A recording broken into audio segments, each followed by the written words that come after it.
Hey, what's up? This is Jay Crimson from the Crimson Cult Podcast. If you are interested in starting your own podcast like me, there's no place to go but Anchor. If you haven't heard about Anchor, it's the best and easiest way to make a podcast. You can trim, edit, add music, add background noises, whatever, all on your phone. So download the free Anchor app or go to anchor.fm to get started. Thanks for listening.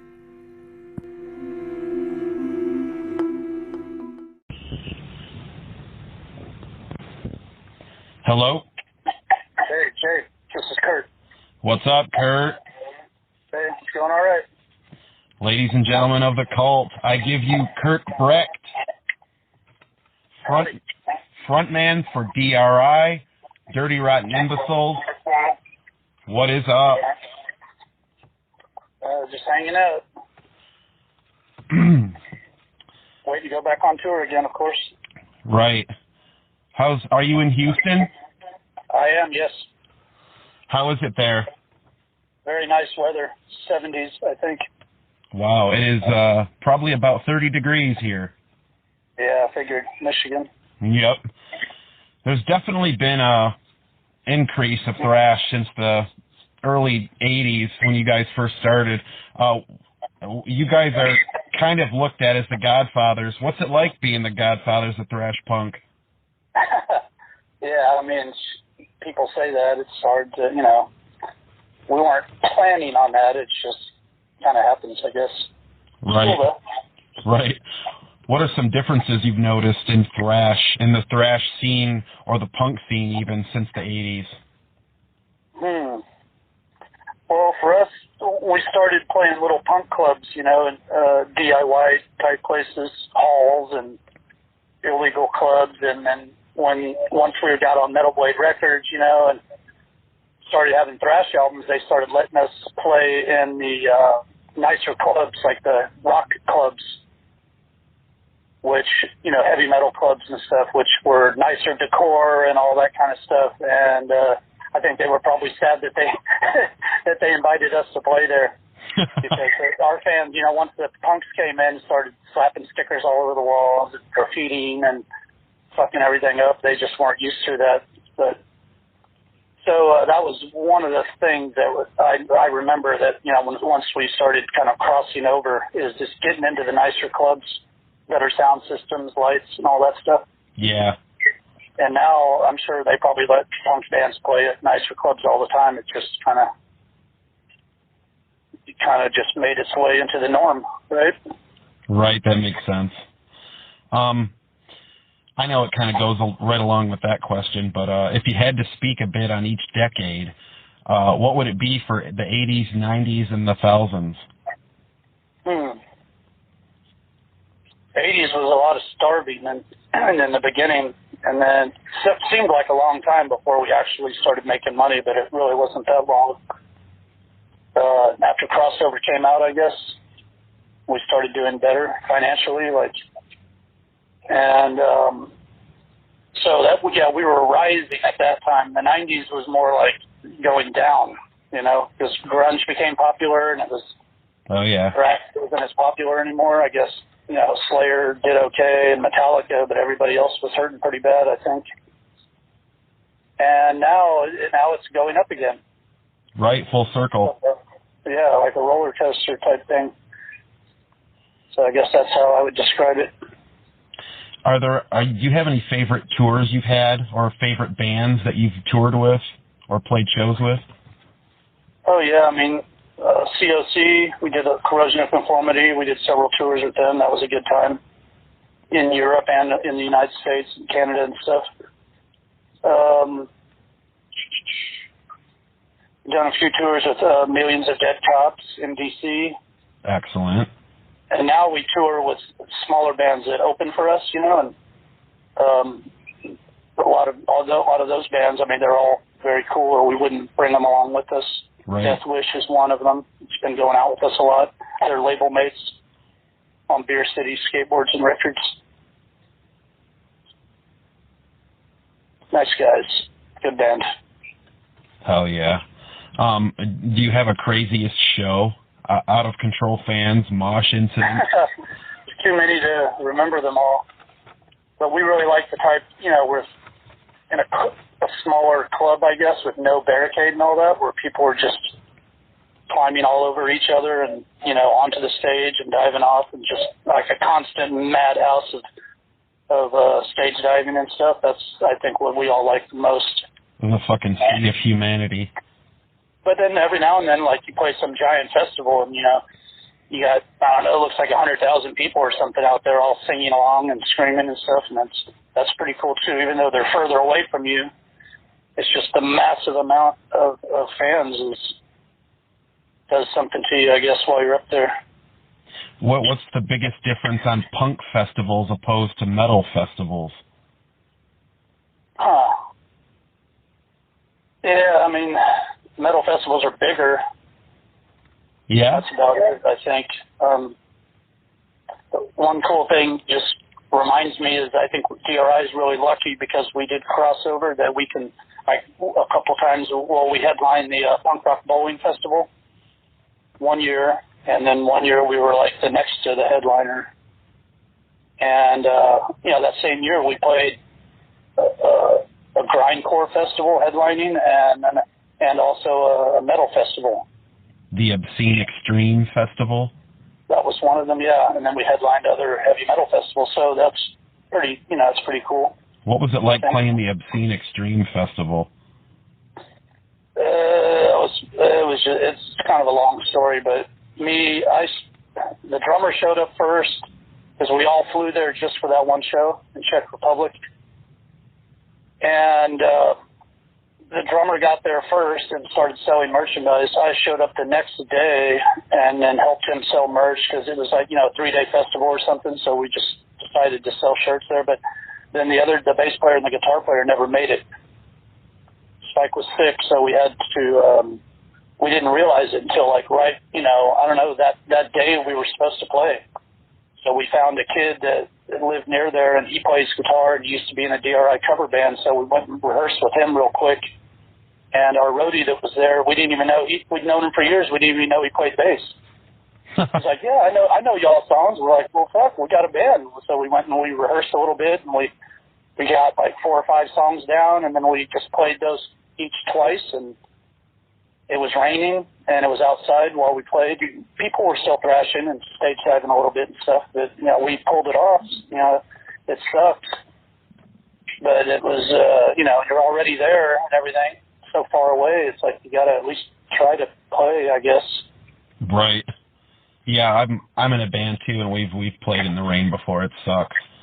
Actually, my band, No Class Assassins, played the Rotten Records showcase at Blondie's in Detroit back in 2010 or 2011, and we most recently opened up for D.R.I. at the Token Lounge. Oh, cool. And that was with Death Wish, and that was in September of 2019.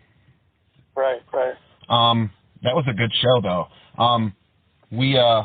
We were the band that the guitar player broke his top string on the second song. I don't remember. Right. The punks appreciated it. It was one of our better shows, actually. Oh, cool.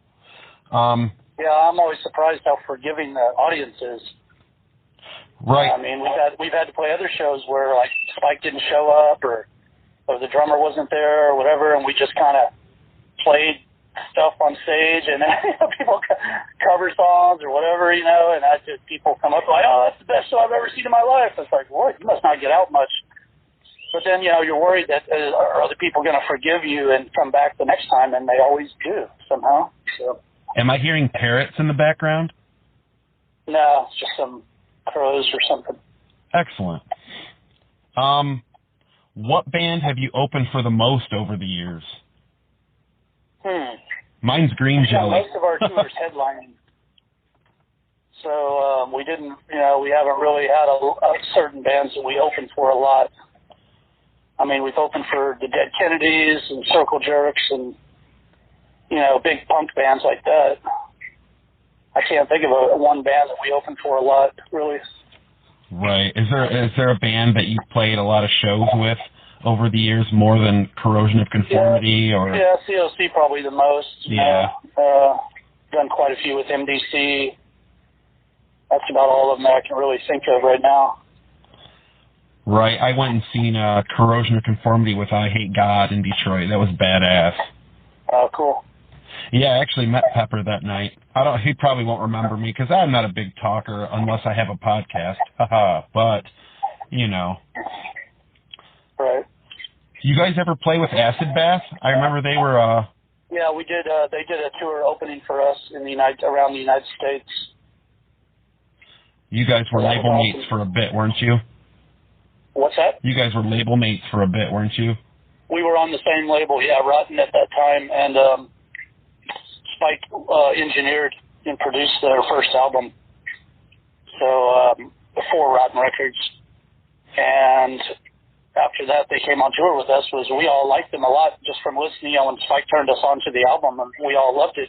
And they're like, "Oh, you're going to be touring with them." It's like, killer. We get to watch them for free every night. I'm a big Acid Bath fan. Was there an incident in Canada? With who? With something to do with Acid Bath or on that tour or something like that? I read something. I don't remember that. Okay. Most of the incidents we have in Canada are at the border. Yeah, for sure. Going in or out. Right. So who's the hardhead in D.R.I? The hardhead. Is there a hardhead in the band? What does that mean? Hardhead, like His Way or the Highway? Probably Spike, I guess. Yeah, he's the one that's he's booking the shows and taking care of all that, and I do the merchandise, and I take care of all the merchandising and selling the merch and transporting it and all that kind of stuff.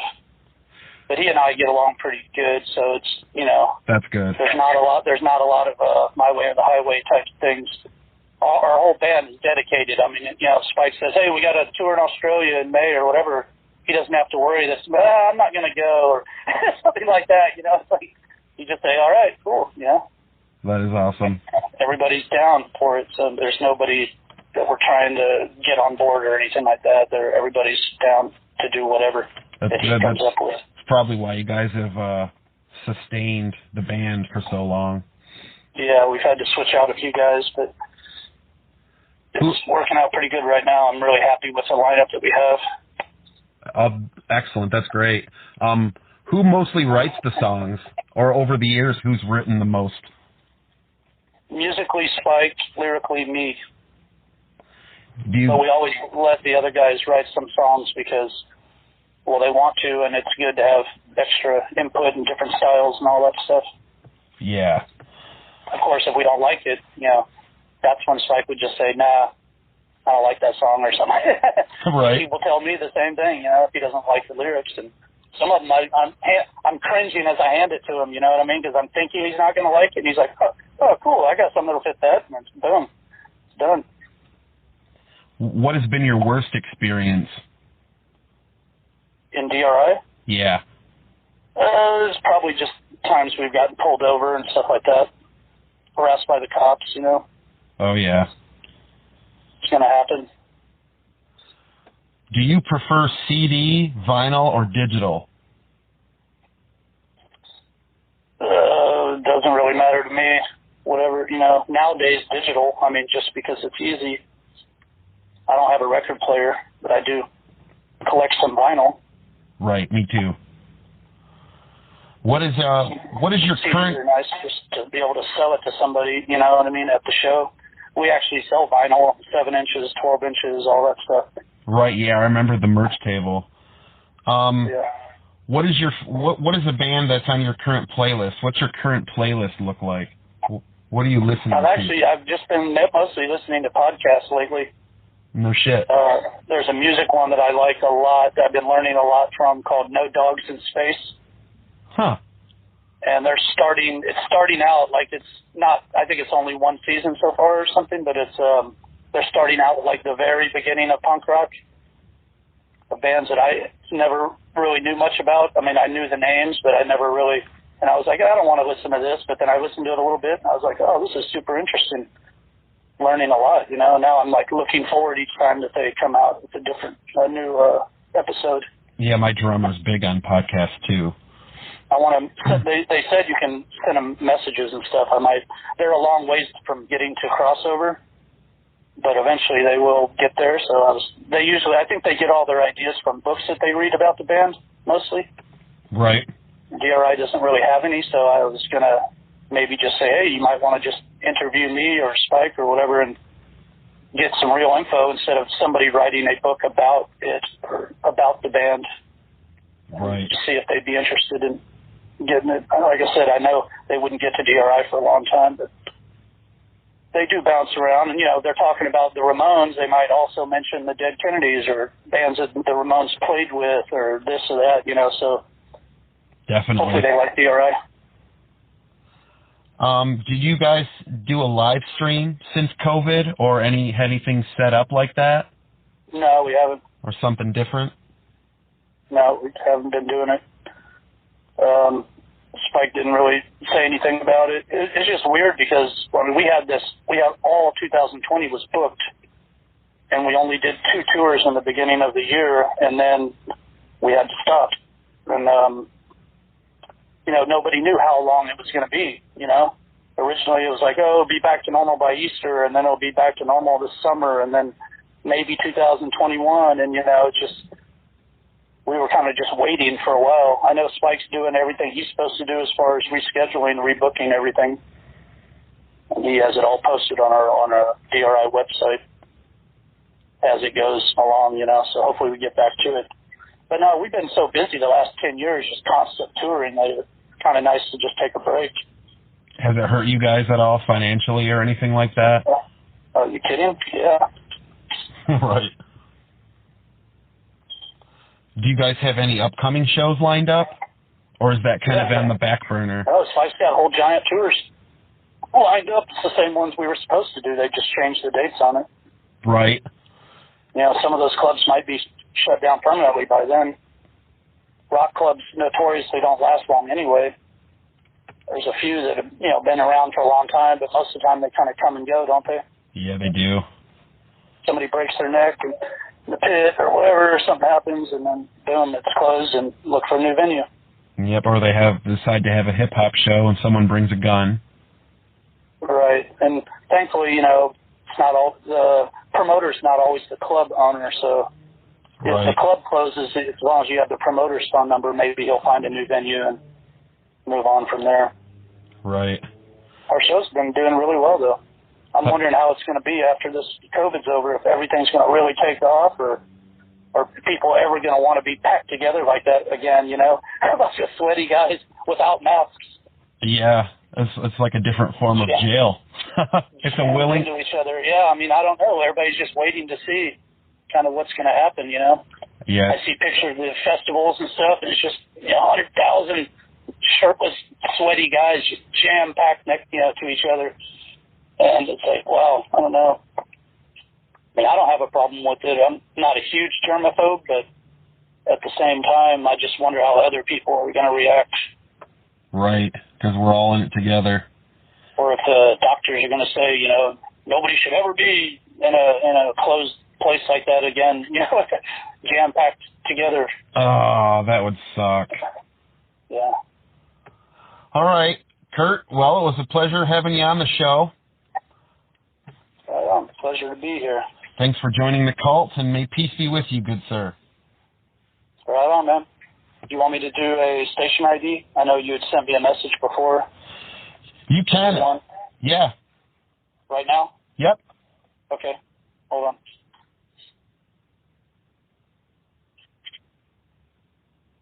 Hey, this is Kurt Brecht, vocalist of the Dirty Rotten Imbeciles, and you are listening to No Class Radio. Excellent. All right. Have a good one. All right, you too, man. Take care. You too.